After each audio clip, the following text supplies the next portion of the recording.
कैसा वर आपको चाहिए, क्या तलाश किस चीज की है? क्योंकि आजकल के ज़माने में हम स्टेबिलिटी देखते हैं। जब भी कभी हम शादी देखते हैं तो अच्छा घर होना चाहिए, पैसे वाला होना चाहिए, लड़का कितना फाइनेंशियली इंडिपेंडेंट है, ये देखते हैं। खुद से एक एक्टर को, स्पेशली जब एक मैच्योर एक्टर हो जाता है, 10-15 साल इंडस्ट्री में बिता देता है, तो खुद से भी जिम्मेदारी होती है। मेरे साथ में एक बैगेज था संध्या राठी का, तो वो मुझे कहीं ना कहीं था कि इस कैरेक्टर में कोई भी मुझे संध्या राठी के जैसे इमेजिन ना करे, क्योंकि ये उससे बिल्कुल अलग है। ये तो बिल्कुल ही मतलब मेरा बेटा ही मुझे कह रहा था कि मम्मी के तो कई सारे नाम है। तो जिस फिल्म में मेरा नाम मौसमी था, तो वो भी जितने लोगों ने देखी है, टीटू अम्बानी, वो भी बहुत पसंद आई कि मुझे अच्छे लोग मिले जिनकी वजह से मैं ये चीज़ें अचीव कर पा रही हूँ। पापा चाहते थे कि मैं सिविल सर्विसेज के एग्जाम्स दूँ आफ्टर, मम्मी चाहती थी मैं टीचर बनूँ। मुझे था कि मुझे कुछ बड़ा बनना है, या तो मुझे PR कंपनी ज्वाइन करनी है, पब्लिक रिलेशन में जाना है, या बीच में CA का भी हो गया था। तो सबको पता था मैं सीरियसली नहीं लेती हूँ इस चीज़ को, क्योंकि मुझे लगता था कि अरे हमको मान लेगा कि ऐसे से बैंक में मैंने जॉब की हुई है, रिलायंस में भी की हुई है। बैंक में क्या करते थे आप? मैं बैंक में मैं क्रेडिट कार्ड डिपार्टमेंट में थी। ओह अच्छा, कार्ड ले लो। एक्टिंग करते करते मुझे ऐसा लग रहा है अरे मेरे ये भी रूप है, मुझे ही नहीं पता था। तो वो मुझे बहुत मज़ा आने लगा इस चीज़ के अंदर। जितना मज़ा मुझे परफॉर्मेंस करने में आता है, उतना मुझे अवार्ड बाकी किसी चीज़ में नहीं आता। मुझे आप अच्छे अच्छे सीन्स दे दो, आई लव डूइंग इट। बाकी अवार्ड्स वगैरह मुझे उसका कोई फील ऐसा कुछ नहीं है। हाँ, बट वो मेरे पेरेंट्स के लिए, मेरी फैमिली के लिए, मेरे आसपास के लोगों के लिए बहुत मायने रखता है। होली तो खत्म हो गई, बट आप अभी रंग वंग आपका उतरा नहीं है, क्या चक्कर है? हमारी होली लंबी चल रही है हमारे सेट पर। सबके साथ सीरियल में नहीं, पति के साथ तो एक दिन ही हुई है, 2 दिन हो गई है। 2 दिन हो गई। हाँ, ठीक है।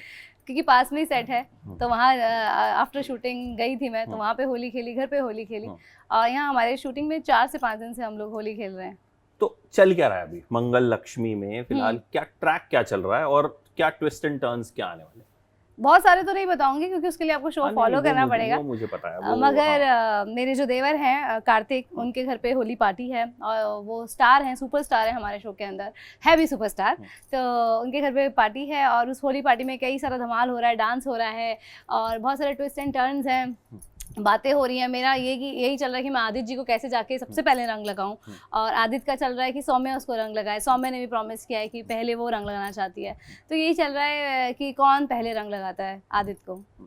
अच्छा, इस सीरियल में आप लक्ष्मी के लिए वर ढूंढ रही हैं जी, तो कैसा वर आपको चाहिए, क्या तलाश किस चीज की है? वही जो उसे इज्जत दे और प्यार सम्मान दे, क्योंकि कहीं ना कहीं मंगल को अपनी लाइफ में वो ह्यूमिलेशन मिला है आदित्य से, जो वो चाहती है, जो जिसके लिए वो बहुत ही मतलब बहुत अच्छे से उसको एक्सेप्ट करती है। उसको कोई शिकायत नहीं अपनी ज़िंदगी से, मगर सबकॉन्शियसली एक होता है ना कि आपने जो अपनी लाइफ में देखा होता है, आप चाहते हो अपने बच्चों के लिए, अपने सिस्टर एंड ब्रदर्स के लिए उससे ज़्यादा बेस्ट हो, ये चीज़ ना हो, क्योंकि ये थोड़ी मुश्किल है सहनी।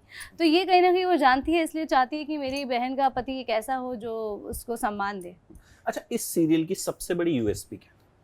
मुझे लगता है यही कि बहुत ही एक अलग चीज़ है, क्योंकि आजकल के ज़माने में हम स्टेबिलिटी देखते हैं। जब भी कभी हम शादी देखते हैं तो अच्छा घर होना चाहिए, पैसे वाला होना चाहिए, लड़का कितना फाइनेंशियली इंडिपेंडेंट है, ये देखते हैं। मगर ये नहीं देखते कि वो उन दोनों के बीच में रिस्पेक्ट है कि नहीं है। क्योंकि बाद में जो हम आजकल देख रहे हैं, इतने डिवोर्स केसेस होते हैं, वो बेसिकली सबसे बड़ा मुद्दा ये होता है कि मेरे से बदतमीज़ी से बात करते हैं, मुझे रिस्पेक्ट नहीं मिल रही। तो सबसे बड़ा मुद्दा मुझे लगता है कि एक शादी के अंदर रिस्पेक्ट ही है, मगर हम मोस्टली अपना, because we are part of a developing country, तो हम लोग फाइनेंशियल चीज़ों पे ज़्यादा चले जाते हैं और ये सब चीज़ें नज़रअंदाज कर देते हैं। अच्छा, आप ऑलरेडी टीवी पे you are a huge success, तो वो एक किरदार संध्या राठी का कहीं ना कहीं वो हम सबके दिमाग में एकदम छपा हुआ है। मैं आपको जैसे मिला, मैंने भी कहा कि भाई मैंने तो सारे एपिसोड देखे हैं और कई बार देखे हैं जी। तो उसके बाद मंगल पे स्विच करना जी, and this is also a very big serial, Colors पे ये आ रहा है, इट्स अ बिग प्लेटफॉर्म। वो कितना मुश्किल था? क्योंकि टेलीविजन एक्टर्स के साथ एक दिक्कत ये होती है कि सक्सेस जब मिलती है तो फिर वो छप्पर फाड़ के मिलती है कि आप घर घर में एकदम, अब आपको कोई भी देखता है तो उनके लिए आप पहले संध्या राठी हैं। तो वहां से मंगल पे स्विच करना कितना मुश्किल था? मुश्किल तो था, पर कहीं ना कहीं टैलेंट, भगवान की कृपा है कि टैलेंट है, और अच्छी स्क्रिप्ट का पार्ट हूँ, तो बहुत सारी चीज़ें तो हमारे डायरेक्टर सर हैं सेट पे, फ्लोर है, स्क्रिप्ट है, तो वो सब चीज़ हो जाती है। मगर खुद से एक एक्टर को, स्पेशली जब एक मैच्योर एक्टर हो जाता है, 10-15 साल इंडस्ट्री में बिता देता है, तो खुद से भी जिम्मेदारी होती है। मेरे साथ में एक बैगेज था संध्या राठी का, तो वो मुझे कहीं ना कहीं था कि इस कैरेक्टर में कोई भी मुझे संध्या राठी के जैसे इमेजिन ना करे, क्योंकि ये उससे बिल्कुल अलग है, ये तो बिल्कुल ही मतलब शी इज अनएडुकेटेड और इतना शहरी है कि संध्या तो कभी नहीं। तो मुझे भी वो डर था, इसलिए बहुत काम किया मैंने ऑफ कैमरा बहुत काम किया, अपने आप को उतना सहने की शक्ति बढ़ाई अपनी जो मंगल के अंदर है, कि कोई कुछ भी कह के चले जाए बट मुझे रिएक्ट नहीं करना है। तो वो अपने ऊपर मैंने पहले अपने अंदर जो उसकी साइकोलॉजी है, साइक है मंगल की, उसको अपने अंदर अपनाने की कोशिश करी। और जब भी मेरे साथ जैसे कुछ हो रहा था जैसे मेरे अंदर बहुत ज़्यादा है, बिकॉज ऑफ संध्या हो सकता है या एज अ दीपिका हो सकता है कि आई रिएक्ट वेरी फास्ट, आप इंटरव्यूज़ भी देखेंगे तो मैंने वो किया कि नहीं, मुझे रिएक्ट नहीं करना है और मुझे इसको हंसते हुए लेना है, इस चीज़ को, इट्स जस्ट अ लाइफ, और बहुत हंसते हुए। तो वो मैंने कहीं ना कहीं साइक पकड़ने की कोशिश की और टचवुड कृपा है कि हो पाया है वो। आज मेरे हस्बैंड खुद एक डायरेक्टर हैं, उन्होंने मुझे कल ही कॉम्प्लीमेंट किया कि कि अब समझ में आ रहा है कि क्यों तू फ़ोन नहीं करती है। I am every day I am with the script, मुझे घर पे फ़ोन करना है कुछ नहीं, मैं I am totally with the script, तो I read it again and again, every minute I am using. तो शायद उसकी वजह से कहीं ना कहीं मैं इसको थोड़ा सा पकड़ पा रही हूँ। तो अब जब लोग मिलते हैं, मंगल बुलाते हैं, तो अच्छा लगता है? हाँ, अच्छा लगता है। मेरा बेटा ही मुझे कह रहा था कि मम्मी के तो कई सारे नाम है।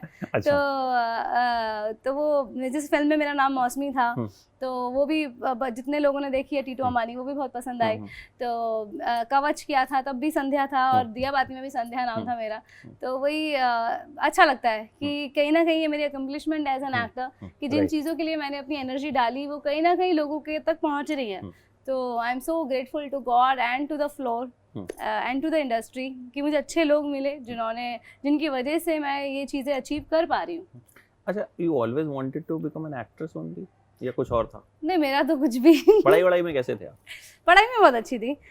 मैं MBA कर रही थी और पापा चाहते थे कि मैं सिविल सर्विसेज के एग्जाम्स दूँ आफ्टर, मम्मी चाहती थी मैं टीचर बनूँ। तो सबका अलग अलग था और मुझे था कि मुझे कुछ बड़ा बनना है, या तो मुझे PR कंपनी ज्वाइन करनी है, पब्लिक रिलेशन में जाना है, या बीच में CA का भी हो गया था। फिर मैंने सोचा कि वहाँ पे रेट ऑफ 1% सक्सेस का चांस है, तो व्हाई नॉट एक्टिंग। तो धीरे धीरे करके थिएटर भी ज्वाइन किया और फिर ऑडिशंस देने शुरू किए। तो यहाँ पे थोड़ा मज़ा आने लगा मुझे, पर ये पार्ट टाइम था, बट पार्ट टाइम ही रखा हुआ था। फिर मैं दिया और बाती हमें शॉर्टलिस्ट हुई, और फिर ये फुल टाइम कैसे हुआ था? Because that's a big thing, मतलब वो एक आई थिंक आपकी लाइफ उसके बाद ही बिल्कुल चेंज हुई। मैं कॉलेज में थी तब से प्रमोशंस, मैं अपनी फ्रेंड्स के साथ में प्रमोशंस करने लग गई थी।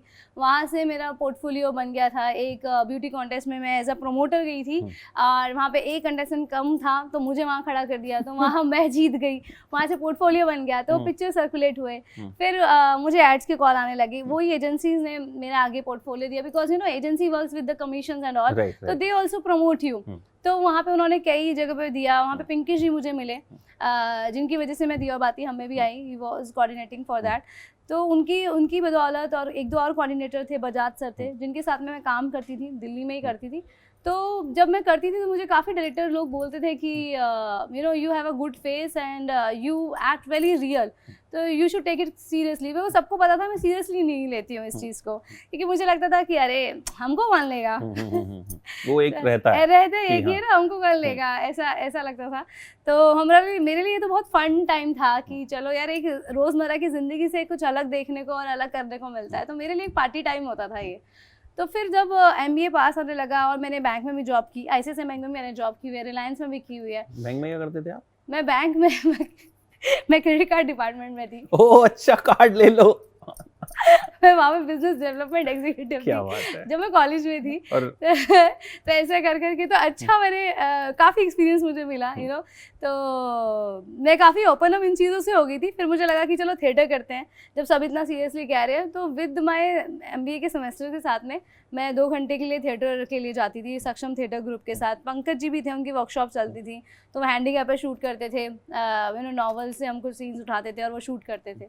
तो वैसे करके मैंने किया, काफ़ी 2-3 साल मैंने किया, और साथ साथ ऑडिशंस दिए, और फाइनली इधर हो गई सेलेक्ट में। और रिलायंस में भी आपने कुछ काम किया? मैंने वहाँ पे ज़्यादा नहीं किया, 1-1.5 महीना किया। मैंने ICICI बैंक करोलबाग ब्रांच और चांदनी चौक में काम किया हुआ है। मेरा अकाउंट करोलबाग ब्रांच। चांदनी चौक में मैं म्यूचुअल फंड्स में थी। ओके, रिलायंस में? रिलायंस में मैं म्यूचुअल फंड्स ही था। म्यूचुअल मतलब बिजनेस से जुड़ी चीजें आपने की? हाँ, because I was doing MBA in marketing. और उसके बाद बिजनेस से पूरी तरह से करने नहीं, उसके बाद मेरे को लगा कि मतलब ये ना, ये 9 to 5 जॉब दिखती है बट होती नहीं है। इट इज आल्सो लाइक ना, आप 8 बजे तक काम करो। आईसीआईसीआई तो 8 to 8 बैंकिंग है। तो फिर मैंने बोला कि यार चलो साथ साथ यहाँ पे भी करते रहते हैं। यहाँ पे तो फिर अच्छा ये है कि कभी काम है कभी नहीं है। तो वो मुझे बहुत अच्छी चीज लगी कि और अपनी मर्जी से काम जाना है तो हाँ बोल सकते हो, नहीं जाना तो मना कर सकते हो। तो वो मुझे चॉइस और वो फ्रीडम मुझे काफ़ी दिखी इंडस्ट्री में। और एक्चुअली मुझे एक्टिंग करने में मज़ा आता था। मुझे लगता ही नहीं था मैं कुछ कर रही हूँ। मुझे ऐसा लगता था कि मैं अंदर से मेरे एक अलग शेड निकल रहा है जो कि मैं नहीं हूँ, मेरा एक पार्ट है। तो एक्टिंग करते करते मुझे ऐसा लग रहा है अरे मेरे ये भी रूप है, मुझे ही नहीं पता था। तो वो मुझे बहुत मज़ा आने लगा इस चीज़ के अंदर। तो जब शुरू हुआ सीरियल, कितना वक्त लगा आपको ये समझने में या ये एहसास होने में कि now I am a big star of television? Big star तो देखिए आज भी मेरे दिमाग में नहीं है। वो आपकी हम्बलनेस है। नहीं, बट सच में मगर अच्छा लगता था क्योंकि अवार्ड्स मिलते थे और पॉपुलर शो था, बहुत पॉपुलर। तो आपको पॉपुलर चॉइस अवार्ड्स मिलते थे, क्रिटिक्स भी मिलते थे। तो वो चीज़ें धीरे धीरे, एक्चुअली उस टाइम पे उतनी समझ भी नहीं थी मुझे। आई थिंक 2014-15 तक ये समझ में आने लगा कि अच्छा हाँ मेरा शो पॉपुलर है, क्योंकि हमने लो टाइम तो देखा ही नहीं था, हमने अप टाइम ही देखा। ये आप पहला ही सीरियल आपका जो है वो सुपर हिट था। हाँ, वो सब नहीं था, बट एक अच्छी चीज़ थी कि मेरी जो मैम थी, शशि मैम, जो राइटर थी शो की और जिनका शो था, तो उनका जब मेरी वर्कशॉप चल रही थी तब उन्होंने मुझे बोला था कि एक ऐसा शो है जो अवार्ड लेकर आ सकता है और मैं चाहती हूँ कि तुम अवार्ड लेकर आओ, ऐसा काम करना। तो मुझे ये सबसे अच्छा लगता है, जब भी मुझे अवार्ड मिलता तो मुझे वो याद आती थी लाइन कि चलो मैंने उनका मान रखा और मैं कहीं ना कहीं अवार्ड, तो जब भी मैं अवार्ड लाती थी तो उनको मैसेज करती थी, चाहे रात के 12 बजे हो चाहे 1 बजे हो, कि मैम एक और अवार्ड मिला, मैम एक और अवार्ड मिला। तो पर मेरे खुद के दिल में ऐसा कुछ नहीं था कि हाँ this is important for me. Somewhere I am happy performing. Actually जितना मज़ा मुझे परफॉर्मेंस करने में आता है उतना मुझे अवार्ड बाकी किसी चीज़ में नहीं आता। मुझे आप अच्छे अच्छे सीन्स दे दो, आई लव डूइंग इट। बाकी अवार्ड्स वगैरह मुझे उसका कोई फील ऐसा कुछ नहीं है। हाँ, बट वो मेरे पेरेंट्स के लिए, मेरी फैमिली के लिए, मेरे आसपास के लोगों के लिए बहुत मायने रखता है। अच्छा, तब और अब में, अब आप मंगल लक्ष्मी शूट कर रही हैं, उसको भी काफ़ी टाइम हो गया शूट, कितना बदल गया टीवी? बहुत बदल गया है। अब तो चॉइस बहुत सारी हो गई है हाथ में सबके, और मोस्टली घरों में तो अभी टाटा स्काई से ज़्यादा मतलब वो एप्लीकेशंस हैं, इंटरनेट वाईफाई से ही सब चलता है। तो अभी उस पे आपके पास में सब है, OTT भी है, फिल्म भी है, इतना कुछ ऑडियंस के पास में ऑप्शंस हैं कि आपके ऑप्शन को वो पकड़ें और उसके साथ में रहें, वो बहुत डिफ़िकल्ट हो गया है। तो बट मुझे लगता है कि एक अच्छा सुर जो होता है एक एक्टर का और एक पूरी टीम का जो एफर्ट होता है, एक अच्छी कहानी जो है वो कहीं ना कहीं जुड़ जाती है लोगों से, और हमारा शो कहीं ना कहीं रिलेटेबल है। ऐसा नहीं है जो एकदम हम अलग सी कोई चीज़ करें, बहुत ही रिलेटेबल सीन्स हैं, डायलॉग डिलीवरी, एवरीथिंग बहुत अच्छे से हमारे फ़हीम सर जो हमारे डायरेक्टर हैं बहुत अच्छा काम कर रहे हैं। तो और इनफैक्ट पूरा चैनल बहुत अच्छी स्क्रिप्ट्स, हमारे हर एक सीन बहुत अच्छा होता है। मतलब मैंने भी ऐसे सीन्स नहीं किए हैं, मतलब मुझे भी इतने साल हो गए काम करते हुए, मुझे भी कभी ऐसा नहीं लगा कि ये सीन मैंने किया हुआ है, ये तो मैं कर जाऊंगी, नहीं, ऐसा कभी कॉन्फिडेंस नहीं आया मुझे। स्पेशली ये कैरेक्टर भी न्यू है और सीन भी बहुत अलग है, तो मुझे लगता है काफी रिलेटेबली। पहले डायलॉग डिलीवरी इस तरह की नहीं होती थी, वही मैं पूछ रहा था, अभी चेंज हो गई है। अभी आप बहुत नेचुरल जितना उसको बोल सके, बिकॉज वहीं पर वेब सीरीज है, वहीं पर फिल्म है जिधर काफी रिलेटेबल और नेचुरल बोला जाता है। तो वहाँ पे आप प्रिटेंड करके, या मुझे लगता है कि डायलॉग डिलीवरी बना के बोलेंगे तो थोड़ा, ऐसा मेरा थॉट है, ये सब्जेक्टिव है। तो मेरा ये रहता है कि मैं कुछ भी करूं बट वो उसमें रस आए, इट शुड बी, मतलब मज़ा आए।